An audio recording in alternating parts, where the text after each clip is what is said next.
shaqooyinkii ugu weynaaye halkan maanta ka socday maalmihii ugu dambeeyey ayaa maanta halkan fayskii koowaad aan ku soo gabagabeynaynaa. waxaanu shaqada bilownay nadiifinta suuqa 11kii bisha ayaanu si toosa u bilownay, taasoo fayskii koowaad aanu bilownay oo aynu ka qaadnay qashin gaaraya 930 lowd oo u kala baxa hadhaagii gubnoodka iyo qashinkii iyo ciiddii iyo wixii dabku ka tegey ee dhulka u dhacay iyo wixii bir iyo jiingad iyo maxaanku dhaha iskaraab ah oo aanu qaadnay 930 lowd. sidoo kale 300 ay u kala baxayaan 305 lowd oo iskaraab ah iyo 626 lowd oo qashin iyo ciid iyo iskaraab iyo bir iskugu jira. muddada intaa la eg shacabweynaha reer Hargeysa iyo shacabweynaha reer Somaliland oo hawshan baaxadda leh si weyn uga qayb qaatay, waxaanu u mahadnaqaynaa dhammaan institutionada dawladda ee halkan sida weyn uga qayb qaatay. shirkadaha waaweyn sida gaarka loo leeyahay oo runtii aanu ka xusi karno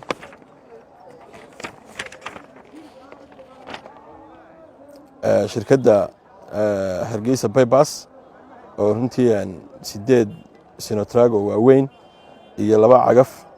kaga qayb qaadatay muddada intaa leeg, isla markaana shaqaynayay 9 casho 7 casho ka mid ah si toos ah xiliilo u shaqaynayay. halkan si weyn uga mahadnaqaynaa shirkadda Cumaani oo isaguna kaga qayb qaatay 4 sinotrag iyo 2 cagaf ayaan isagana halkan sidoo kale aanu si weyn uga mahadnaqaynaa. shirkadda Looyaan Company oo iyaduna keentay cagafyo waaweyn oo qaarkood ilaa hadda ay shaqadii ay galabta halkan ku soo gabagabeeyeen. shirkadda Som Cable oo iyaduna cagafyadeeda waaweyn ee excavatorka loo yaqaano iyaguna halkan sida weyn shirkaddan uga soo wada qayb qaatay muddadii shaqaduna ay socotay. shirkadda Fara Foundation oo cagafyadeeda iyaduna ay maanta halkan ka muuqdaan oo ilaa iyo maalintii dabku dhacay ilaa iyo galabta waanu shaqada soo gabagabeynayno marnaba aan ka rawixin, ayaanu aad iyo aad ugu mahadnaqaynaa. waxaanu sidoo kale ugu mahadnaqaynaa shirkadda waxaan leeyahay institutionka weyn ee dawliga ah hay'adda horumarinta wadooyinka oo madaxdeeda qayb ka mid ah ay halkan joogaan oo ilaa iyo iyaguna habeenkii dabku dhacay cagafyadii iyo baabuurtii ay qaranku lahaa halkan ay ku soo xareeyeen. 10 gaari oo waaweyn oo hay'adda horumarinta wadooyinku ay leedahay iyo 1 cagaf ayaa iyaguna si joogto ah shaqadan ilaa iyo galabta oo halkan ay ka rawaxayaan muddada intaa leeg ay ka wadeen.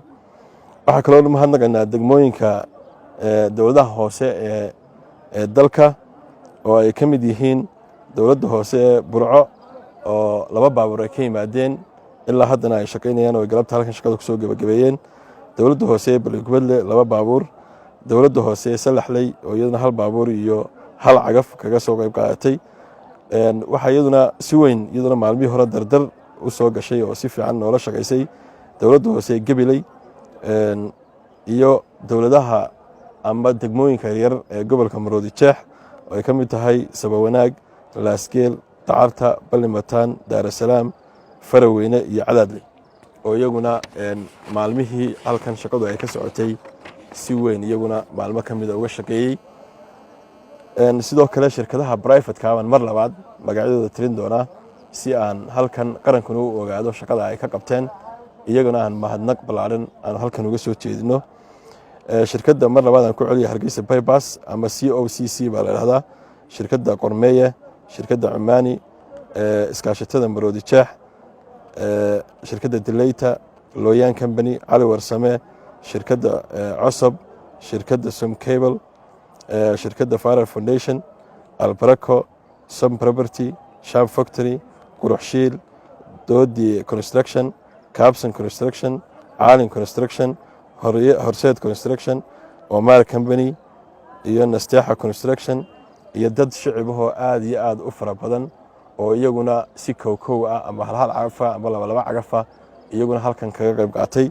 oo aan leenahay magacyadooda halkan aan ku soo koobi karin. oo leeyahay aad iyo aad baad ugu mahadsantihiin, waana qarankuna waa idin xusi doonaa taariikhdana saasa ku galeysaan. sidoo kale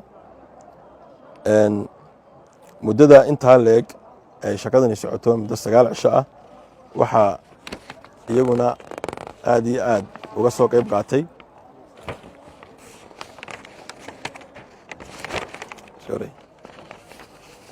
iyaguna muddada intaa leeg waxaa iyaguna sidoo kale muddada intaa leeg halkan ka qayb qaatay dadweynaha halkan ka shaqaynayay baabuurta shacabku leeyahay iyo kuwa dowladdu halkan leedahayba shilal baa iyo doora baa ka dhacay hal baabuur oo Gibil inooga yimi baa dhacay hal baabuur oo kale isaguna shil buu galay shilalka kale kooban iyaguna waa badnaayeen kulay nabadgelyada wadooyinka ciidanka booliiska ayaa iyaguna inala wadaagi doona muddada intaa leeg shaqada intaa leeg maadaama ay socotay kulay ma waayeyso shil magaalo dhexdeed baa laga shaqaynayay iyagana waan xusayaa sidoo kale waxaan aad iyo aad ugu mahad celinaynaa ka dowlad ahaan ka qaran ahaan mudane wasiir iyo maayarba ciidanka dabdamiska oo iyaguna shaqo aan halkan laga soo koobi karin aan baan la sharxi karin si weyn halkan uga qabtay oo iyagu lafdhabar u ahaa muddadii ay mashaqadaasi nagu dhacday ilaa imakana taagan mar kasta oo heegan qaranka ugu jira ciidanka booliiska ciidanka traafikada ciidanka guud ee qaranka oo iyaguna habeenka ay si weyn u soo gurmaday oo xiriyooda ka soo kicitamay macadka caafimaadka ee Hargeysa ururka Bisha Cas ciidanka amba ardayda shaqo qaran oo iyaguna maalmo halkan ka geystay nadiifin suuqa weyn ee Hargeysa miina baarista qaranka shaqaalaha dowladda hoose Hargeysa oo iyaguna kuwa aan maxaan ku raadin ilaa maanta heegan ku jira oo qaarkood amba haliyadii hawsha ku suntada ay garbahayga taagan yihiin shirkadda Al-Amin Pharmacy oo iyaduna dawooyinka iyo waxyaabihii dhaawacay intaas iyaduna qaybinaysay wasaaradda horumarinta caafimaadka oo runtii iyadana aan la dafiri karin khabarada caafimaadka ee halkan ka howlgalay muddada intaa leeg oo ay nala joogaan siduuhii gobolka Maroodi Jeex ee caafimaadka Sonia Umbrella dalada qaranka ee dhalinyarada Samsaf iyo bahda saxaafadda oo runtii muddadii halkan mashaqadu dhacdayba warbixinaha iyo wixii shaqo halkan iyaguna mar walba heegan ku jiray ugu dambeyn waxaan u mahad celinayaa dhammaan 8 degmo shacabka weyn ee Hargeysa ku nool oo iyaguna muddadii halkan ay shaqadan ka taagneyd ciidankii iyo shaqaalihii iyo shacabkii soo gurmaday maadaama xilli Ramadaan ahayd ku hawlana afurintooda iyo suxuurintoodaba maadaama Ramadaan ahayd ugu horeyn degmooyinka Hargeysa shacabkii ka soo wada qayb galay ma wada tirin karo laakiin 8 degmo maamulkooda ee dowladda hoose oo iyaguna leeyahay aad iyo aad baa mahadsantihiin waxa kale oo iyaguna qayb lixaad la qaatay jaamacadaha dalka oo runtii moral support siinayay dadkii halkan ku waxyeeloobay oo runtii qalbiga u qaboojinayay oo si psychological dadkaasi ula tacaadufayay oo iyagana ka xusi karo jaamacadda weyn ee Hargeysa jaamacadda Golis iyo jaamacadda Almas oo iyaguna aan leeyahay aad iyo aad baa u mahadsantihiin muddada intaa leeg shaqadaasi ay socotay 128 qof oo shaqadii minorka ama shaqadii fududeed halkan ka dhacday waxyaalo yar fudud ay ka soo gaadhay iyagana adeeg caafimaad loo fidiyay marka laga yimaado face mask iyo alaabaha kale protectionka maadaama ay meeshu ahayd meel ay maxaan ku raadayay scrap fara badan iyo bira fara badan oo duuga ay yaaleen ayaa iyaguna adeeg noocaas loo fuliyay ugu horeyn marka waxaan leenahay Ilaahay baa mahad leh mar labaadkan waxaan leenahay qaranka Soomaaliland oo leenahay isku tashi balaaran iyo iskarab taag fara badan baa qaranka loo muujiyay aad iyo aad baa u mahadsantihiin mudane wasiir iyo maayarba waxaanu halkan markaa shaqadan maanta ku soo afmeeraynaa shaqada wajigii koowaad ee nadiifinta suuqa weyn ee Waaheen oo leenahay feeskii koowaad wixii qashina ay maanta halkan ku soo afmeeraynaa sidoo kale waxay noo dhiman kale shaqo weyn diska suuqa marka laga yimaado gurbiyahaas wada moodka ah ee dhacaya ee u baahan iyaguna in meesha laga saaro kuwa shacab iyo kuwa dawladeedba ayaa iyaguna taladooda iyo arrinkooda inoo yaala kulay shaqada inta ugu badan ama go'aamada inta ugu badan waxa leh marka laga yimaado madaxweynaha qaranka Jamhuuriyadda Soomaaliland gudida uu madaxweynuhu u saaray oo halkan imika maayarkii nagala joogo ayaa wixii dambe macluumaad ama go'aana aynu la wadaagi doontaa iyagaynu talada iyo tusaalahaba u daba fadhinaa.